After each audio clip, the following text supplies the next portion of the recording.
Over the past 11 days, our military has virtually destroyed Iran.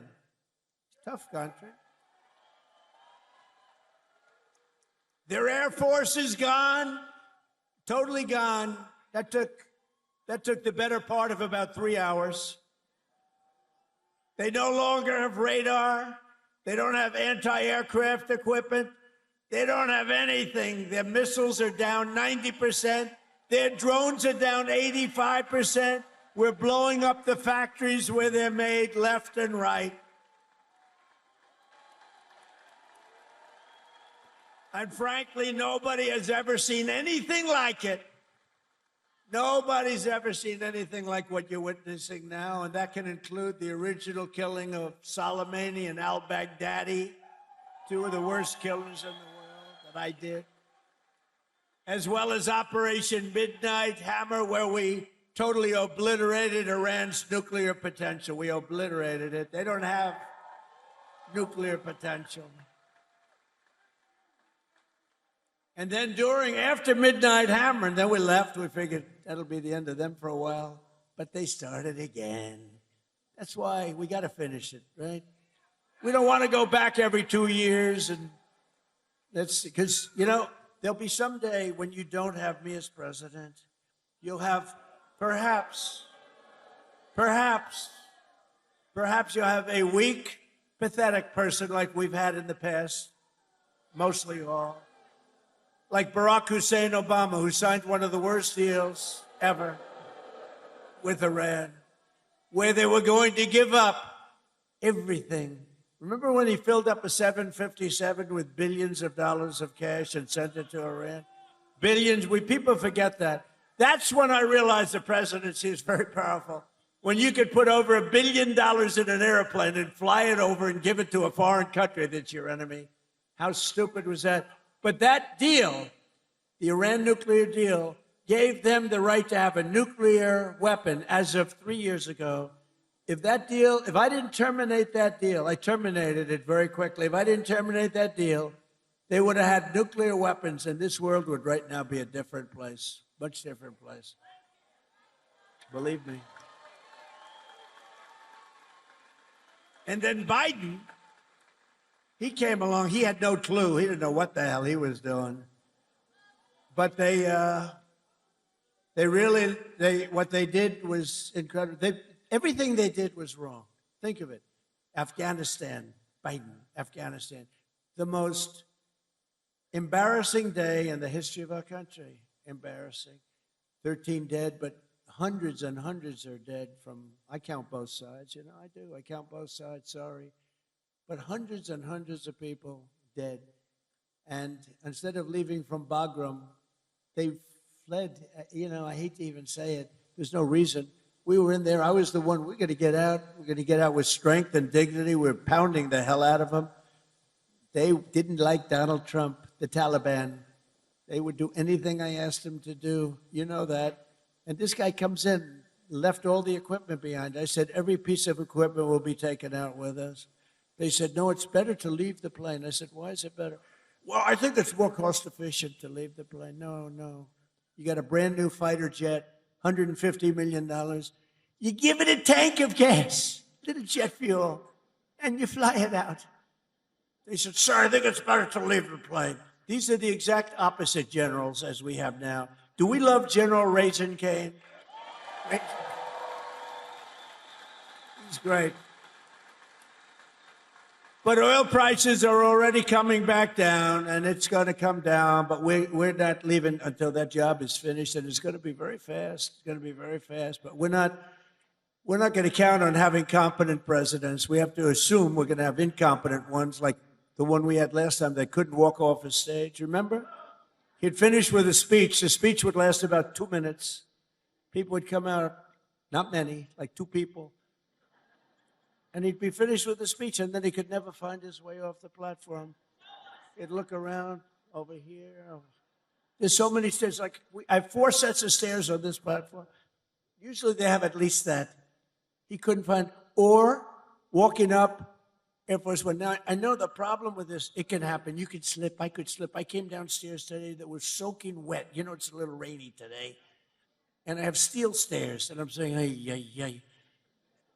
But I do it very slowly. I grab that thing, because nobody cares if you set a speed record. The only thing I admired about Barack Hussein Obama, which was nothing actually, but the only thing is the way he bobbed down. Remember, he'd bob. Hey, you talk about unpresidential. He's bobbing. And I couldn't believe that he made it without at least a noticeable major fall. But Biden was the opposite. Biden couldn't even walk up the stairs. He fell 3 times walking up the. And the world watches that and they don't like seeing it, although they actually do like seeing it, because they say, what the hell is going on? Or when he fell at the Air Force Academy, right? And the general was standing there, could have caught him, but he didn't want to drop the paper that he's holding in his hand. So Biden went down for the count. Now, we have a country now that's respected, and we don't play games, and we have the greatest military, and it's so nice to see. It's so nice to see. And they want to get back in office for the midterms, and you can't let them. Did you see that they went to Munich, right? You saw that, right? You saw Gavin Newsom. He admitted that Gavin Newsom. So I think his career is over, okay? Let's get off the teleprompter. Do you mind if I get off the teleprompter for a couple of minutes? Because this is, I have these great speechwriters. I drive them crazy because half of the time I'm not. But Gavin Newsom, in an interview, you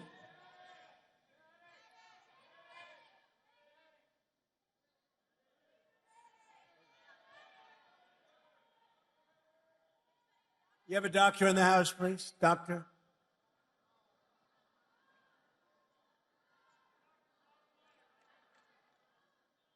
Yeah, take your time, please.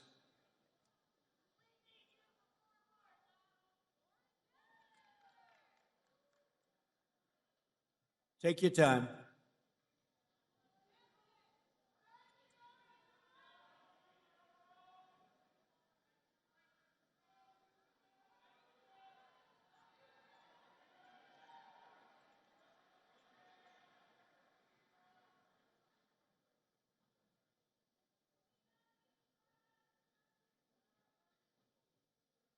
We have all the time. These are great people. They wait so long, hours and hours. They're great people, right? We have all the time, right?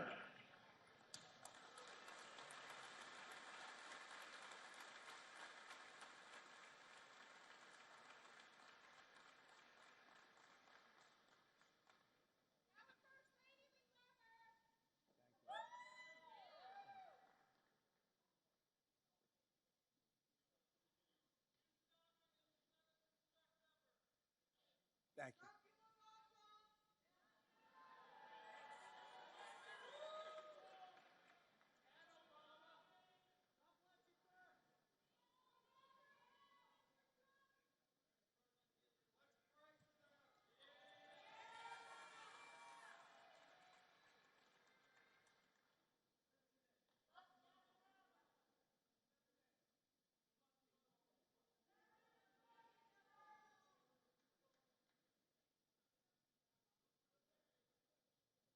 First responders are incredible, by the way.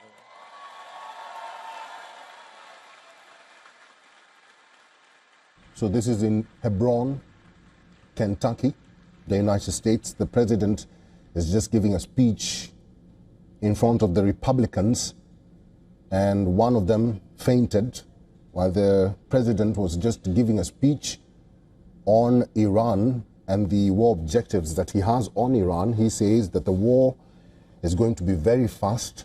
We are decimating Iran, left, right, center. He was just about to speak about Governor Gavin Newsom, and then this happened.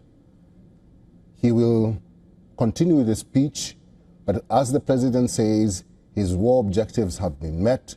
He blames former presidents Barack Obama and Joe Biden of elongating the problem in West Asia and making the situation even worse for America, because he says it was Barack Obama who instigated this difference between the United States and Iran.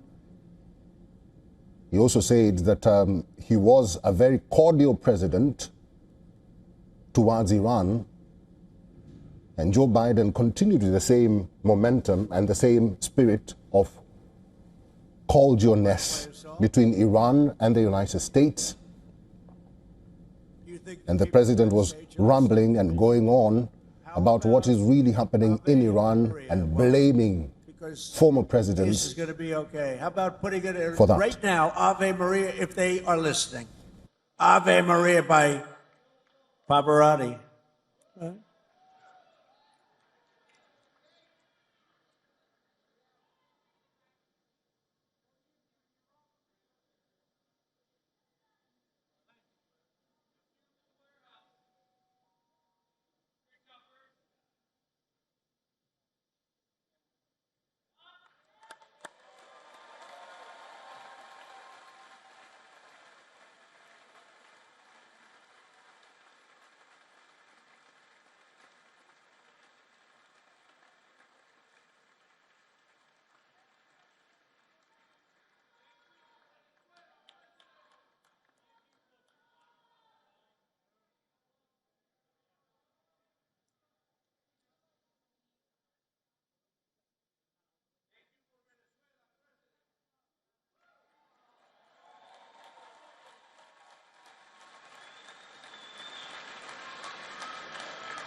Take your time, Doctor. Take your time. She looks great. She looks great.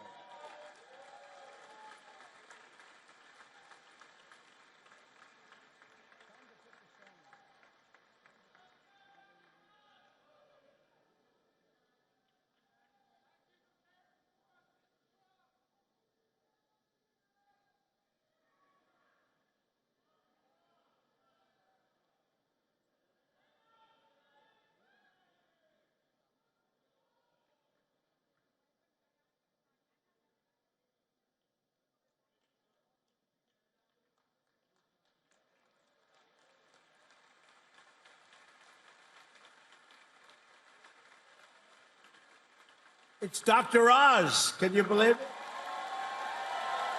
Dr. Oz. Wow. He's a good doctor. Thank you, Oz.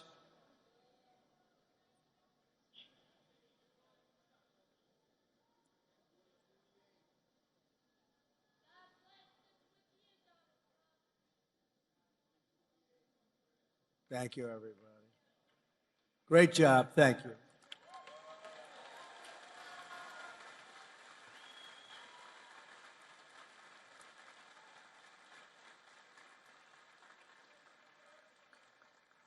Well, thank you very much. We're talking about Gavin Newsom. Doesn't seem like a very good subject right now. It made that young lady not feel so good. Anyway, he admitted he has mental problems, that he's not a smart person, that he has a mental lack of ability. He's unable to read a speech. He can't read. And all of the other things he said he has a lot of mental problems. And I was attacked by a reporter that said, well, what's wrong with that? I said, nothing's wrong with it. But I don't want the President of the United States to have a cognitive deficiency. Okay. Right? And when he admitted this, I said, I think he just lost the Democrat nomination. What do I know? But you know what? I'm for everybody. But you know, when it comes to president, you got to be sharp. You got to be sharp as hell. One of the greatest victories we have achieved for hardworking Americans with the help of our great Republican majorities in Congress is no tax on tips, no tax on Social Security, and as I told you before, no tax on overtime, which affects you. 800,000 Kentucky seniors. And every Democrat voted against it. So remember, and they'll terminate it. If they take power, they'll terminate it. 800,000 Kentucky. So you have, think of that, you have no tax on Social Security, 800,000 seniors, and they will end it. We got to win the midterms. We also made interest on auto loans tax deductible. First time that's ever happened, but I did put a little proviso. The car has to be made in America for you to get it. Our tax cuts are projected to raise incomes in the Commonwealth by $5,400, boost household take-home pay for you by nearly $10,000, and protect more than 84,000 Kentucky jobs at a minimum. And some of the jobs we're creating or protecting are right here at Verse Logistics. So let me call up your outstanding CEO, Paul. Come on up real fast, Paul. Come on. Paul Verse. Come on up here, Paul. Let's go. Do it fast, Paul. They don't want to hear from you.